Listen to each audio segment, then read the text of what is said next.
마태복음을 보면 예수님께서 장차 예루살렘에 올라가셔서 십자가를 지고 고난받으신 다음 사흘 만에 부활하실 것이라는 말씀을 4번이나 제자들에게 예고하신 것을 볼 수 있습니다.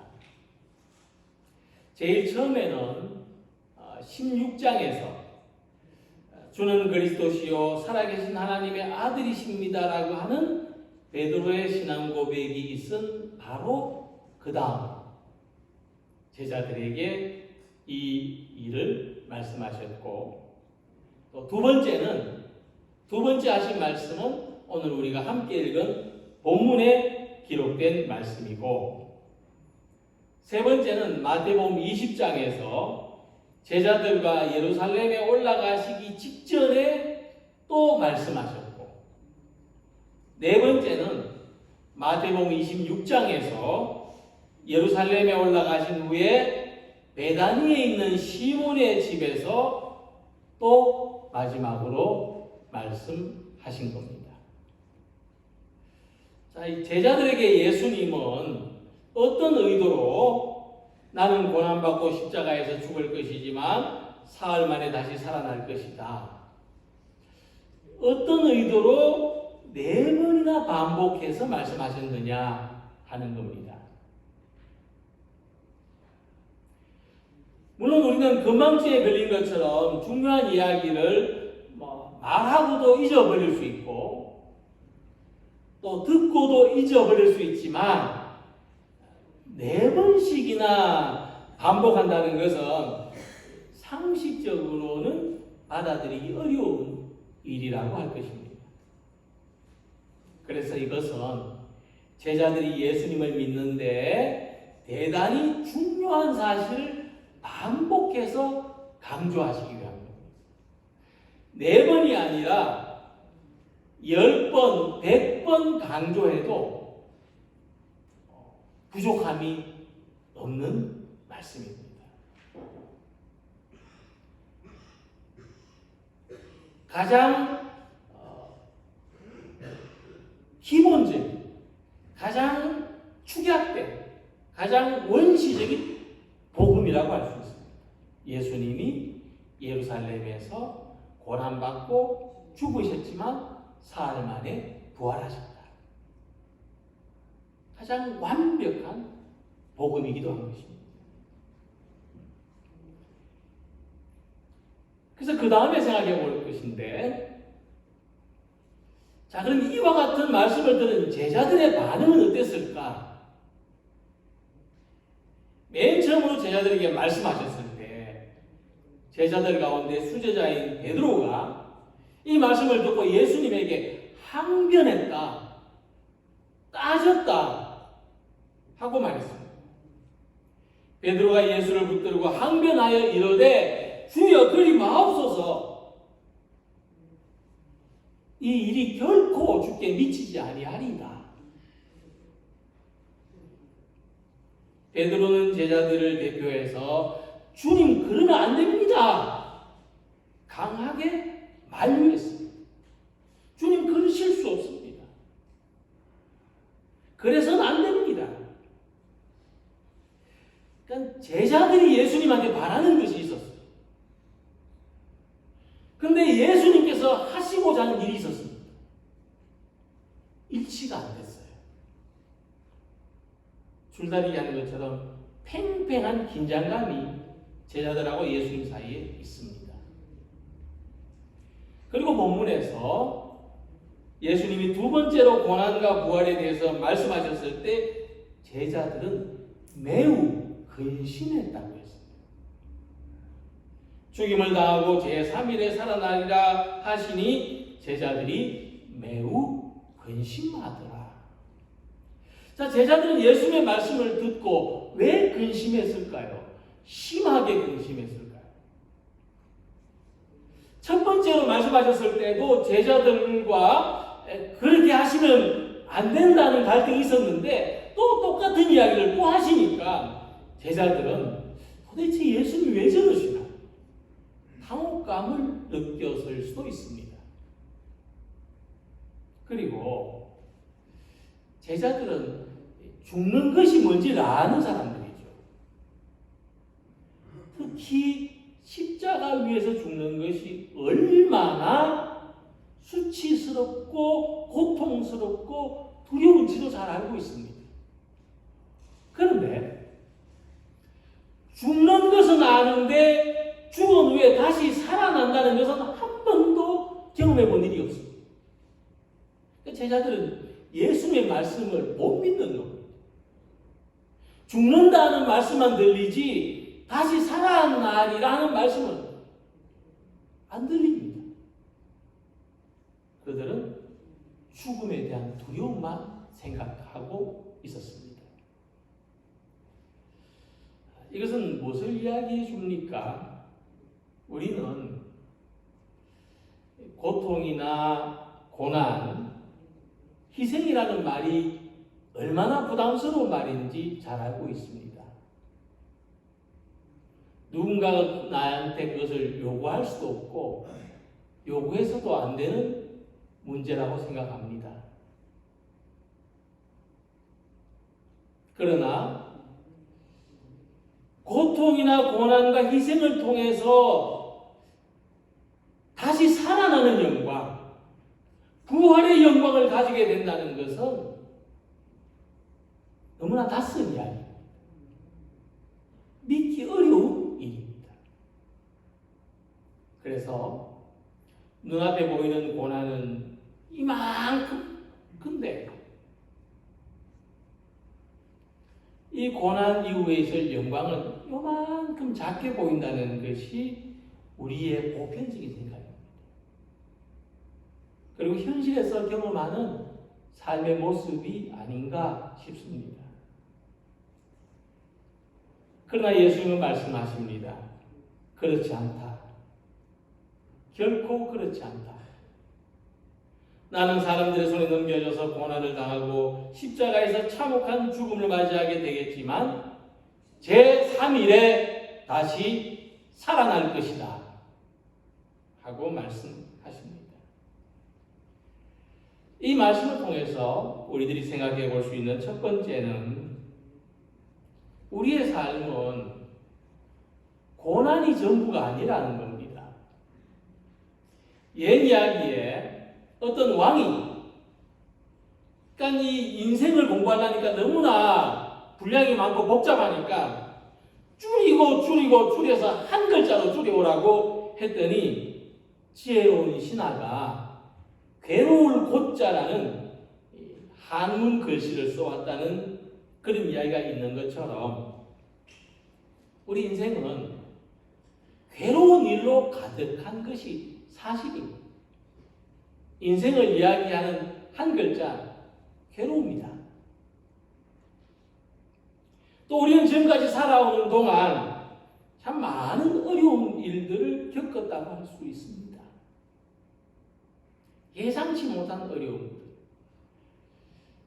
어려움이 없어야 하는 상황에서 만나는 어려움들. 하지만 우리의 삶은 고난이 전부가 아니라고 하는 겁니다. 살아오는 동안 수많은 고난도 있었지만은 그 이후에 얻는 보람과 기쁨, 영광. 내게 어려운 일이 없었더라면 결코 경험해보지 못했을 기쁨과 보람도 우리 삶에 있었다고 하는 겁니다. 음악의 성인이라고 불리는 이 베토벤. 그는 아버지가 지독한 알코올 중독자였어요. 어릴 때부터 아버지 술값을 벌기 위해서 음악을 연주했습니다. 그러다가 16살 때 어머니가 돌아가셨어요. 또 19살 때 아버지가 돌아가셨습니다. 그때부터 이 베토벤은 독학으로 음악을 공부했습니다. 근데 불행은 거기서 끝나지 않았어요. 20살 때 음악가의 생명인 귀가 들리지 않는 겁니다. 청력이 점점 상실돼 갔어요.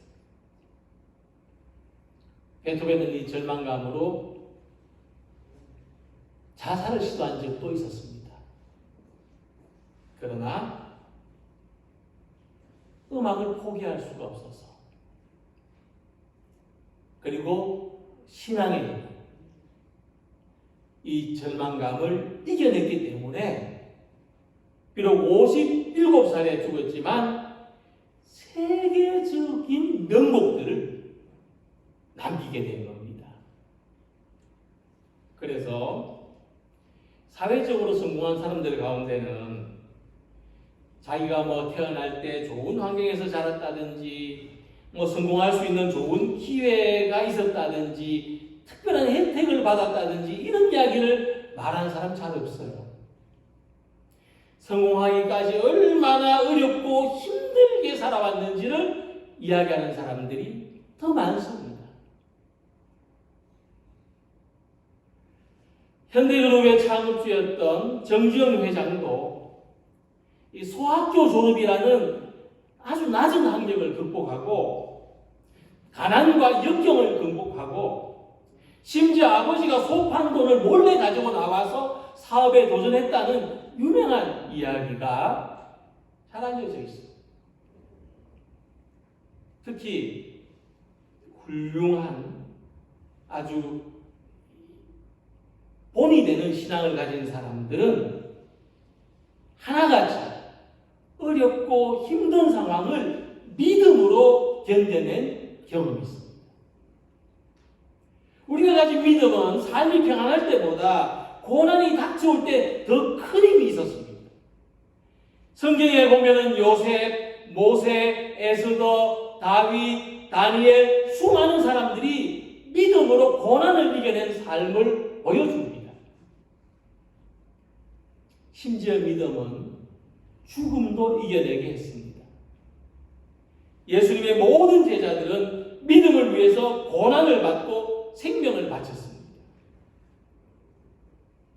세속적인 사람들은 아무리 믿음이 좋아도 죽으면 무슨 소용이냐 이렇게 말하겠지만 사도 바울 로마서 8장 18절에 이렇게 말씀했습니다. 생각하건대 현재 고난은 장차 우리에게 나타날 영광과 비교할 수 없도다. 바울도 순교자였습니다. 그는 거짓말을 하거나 그냥 생각으로만 말한 것이 아닙니다. 현재 고난 너머에 있는 하나님의 영광을 분명히 보았기 때문에 이런 말씀을 하였고 믿음으로 죽음에 담대히 맞설 수 있었던 것입니다. 그래서 오늘 우리들이 고난 가운데 있을지라도 믿음으로 말미암아 지금의 고난은 장래에 비교할 수 없는 영광으로 변화될 것을 믿으시기 바랍니다. 뿐만 아니라 하나님은 지금도 고난 가운데 있는 사람들에게 힘과 용기와 위로를 주십니다. 하나님이 주시는 힘과 용기와 위로는 고난받는 사람들의 것입니다. 그래서 우리 삶에 있는 모든 고난을 장래의 영광으로 변화되게 하려면 반드시 믿음이 있어야 됩니다. 하나님을 믿으시기 바랍니다. 하나님을 믿지 않는 사람도 나중에는 좋은 날이 있을 거야. 살다 보면 이 고생이 끝나면 좀 괜찮아질 거야. 그렇게 생각하면서 고난을 견딥니다. 하지만 우리들에게는 막연한 기대보다 더 확실하고 더 분명한 믿음이 있고 그것은 고난을 이기는 힘이 됩니다. 이 믿음은 다시 살아나신 예수님을 믿는 믿음. 고난을 받고 십자가에서 죽으셨지만 부활하신 예수, 승리하신 예수, 이 예수님을 믿는 믿음입니다. 오늘 우리들에게 고난이 있지만 삶은 고난이 전부가 아닙니다. 고난이 80%, 영광이 20%라 할지라도 그것이 주는 무게는 비교조차 되지 않을 만큼 영광이 주는 무게가 더 큽니다. 그래서 고난이 영광으로 변화되도록 십자가의 고난을 이기신 예수님을 믿는 믿음으로 이 고난의 시대를 살아가는 우리 모든 성도님들이 되시기를 소망합니다. 두 번째로 생각해 볼 것은 모든 고난에는 선한 목적이 있다고 하는 것입니다. 예수님께서 고난받으실 것을 4번이나 제자들에게 말씀하신 것은 고난이 두려워서가 아닙니다. 내가 받는 고난에는 하나님의 선하신 목적이 있다. 내가 고난을 겪는다고 해서 너희들은 걱정하거나 염려하거나 두려워하지 말고 이 고난에는 하나님의 선하신 목적이 있다는 것을 믿어야 된다. 이 말씀을 하신 것입니다. 로마서 3장 25절에서 사도 바울은 말했습니다. 이 예수를 하나님이 그의 피로써 믿음으로 말미암는 화목제물로 세우셨으니, 사도 바울은 예수님이 고난받으신 목적이 무엇이냐? 화목제물이 되신 것이다 라고 했습니다. 바울은 예수님께서 우리의 약함과 허물을 대신하는 화목제물이 되신 것은 하나님이 그의 피로써 믿음에 이르게 하시기 위해서다라고 말씀했습니다. 예수님의 고난에는 예수님을 화목제물로 쓰시려는 하나님의 선한 목적이 있었고, 우리들을 향해서는 이 예수를 믿음으로 믿음에 이르게 하기 위해서라고 하는 것입니다. 그래서 우리는 이 말씀을 통해서 우리가 겪는 고난에도 하나님의 똑같은 목적이 있을 것이라고 생각해 볼 수가 있습니다. 고난은 우리로 하여금 믿음에 이르게 하는 하나님의 선한 섭리가 있다는 말씀입니다.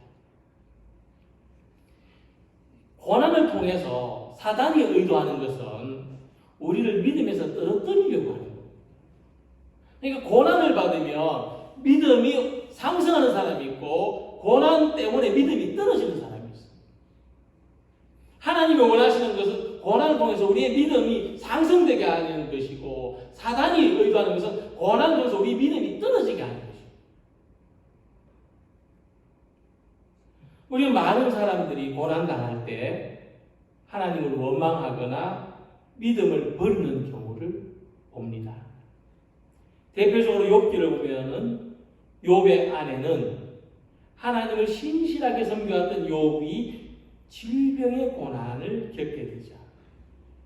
물론 그 앞에 자식을 잃고 재산을 잃고 이런 이후에 욥마저 질병의 고난을 겪게 되자 이렇게 말했습니다. 당신이 그래도 믿음을 굳게 지키느냐? 하나님을 욕하고 죽어라. 그냥 하나님 원망하고 같이 죽읍시다. 이것은 욥의 아내가 고난을 믿음으로 이겨내지 못하고 사탄의 시험에 넘어지고 말았다는 사실을 보여줍니다. 그러나 욥은 고난에 대한 태도가 달랐습니다. 오히려 욥은 고난을 통해서 더욱 굳건한 믿음을 가지는 사람이 되었습니다.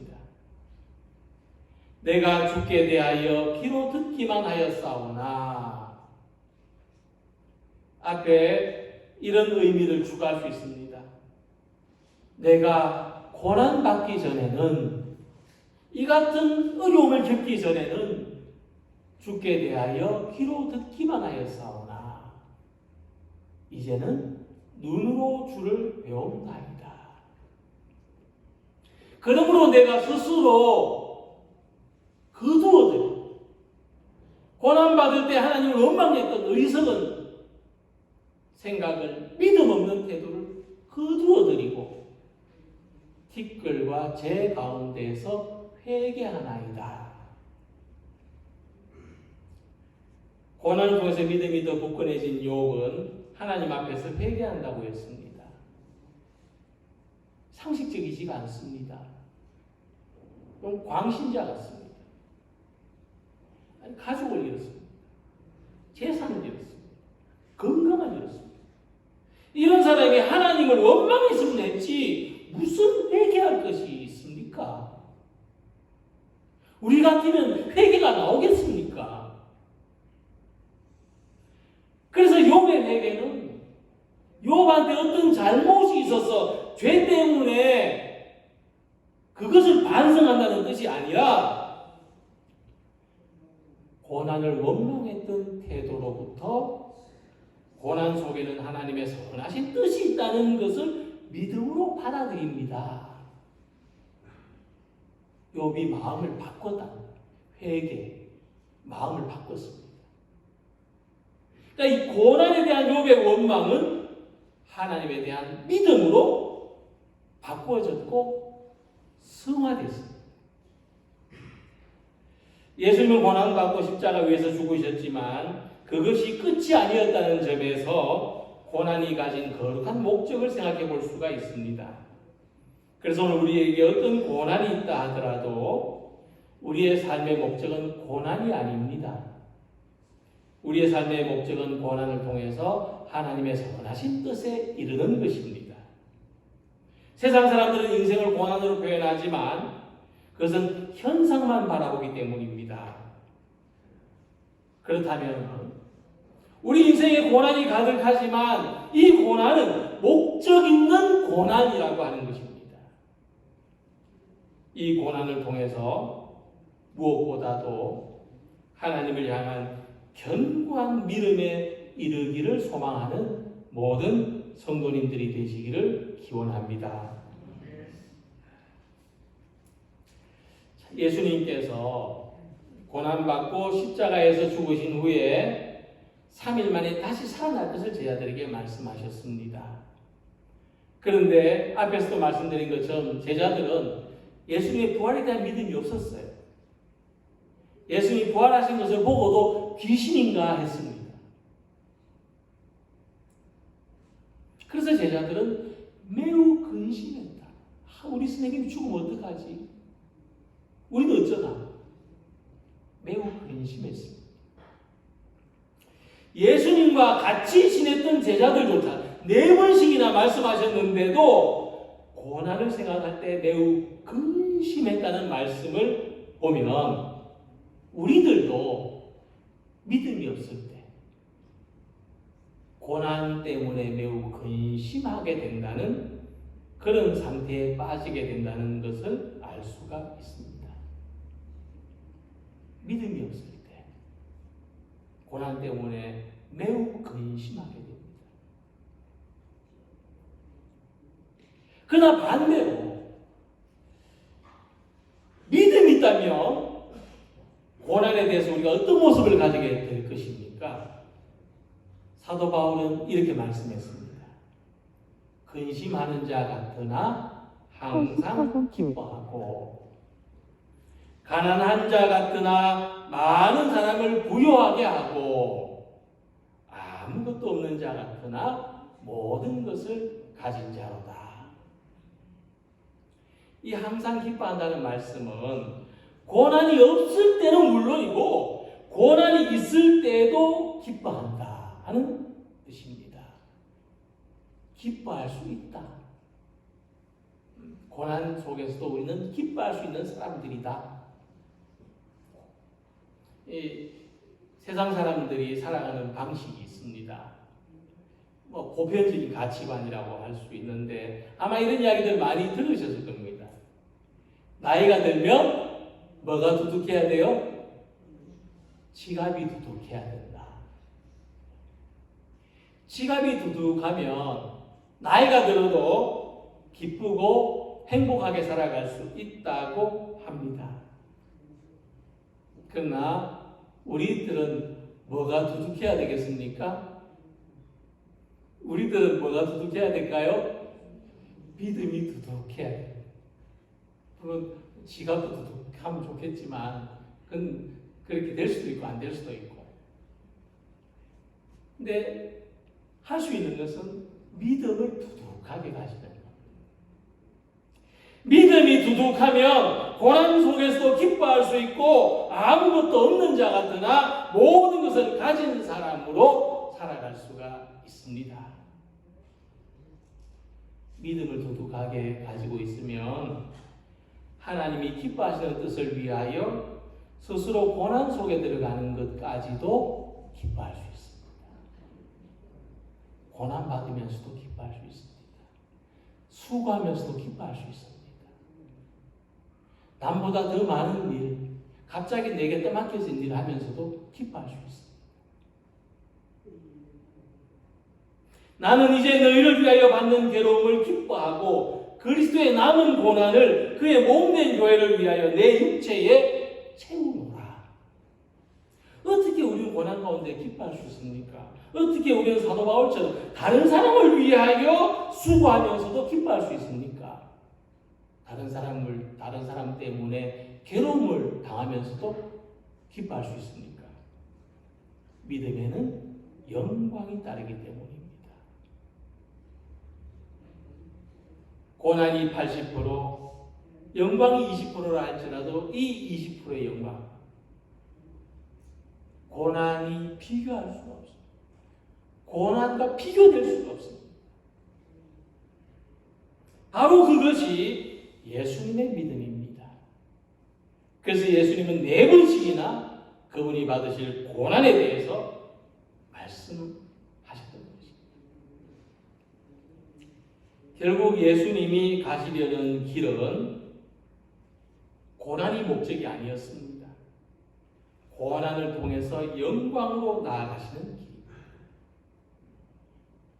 십자가를 통해서 면류관을 쓰시는 길입니다. 이것을 알지 못했던 제자들은 고난에서 스톱, 고난에 걸려서 더 못 나갑니다. 고난이 두려워서 더 나아가지 못합니다. 그래서 그들은 깊은 근심에 빠졌습니다.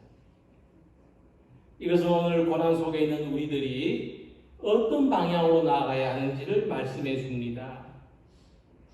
만약 여러분들의 삶이 고난에서 멈춰버리면 영광이 없습니다. 만약 우리들의 믿음이 고난에서 멈춰버리면 영광이 없습니다. 만약 우리들의 교회가 고난에서 멈춰버리면 영광이 없습니다. 그러나 고난을 믿음으로 이긴 삶, 고난을 이긴 믿음, 고난을 이긴 교회는 부활의 영광이 있는 것입니다.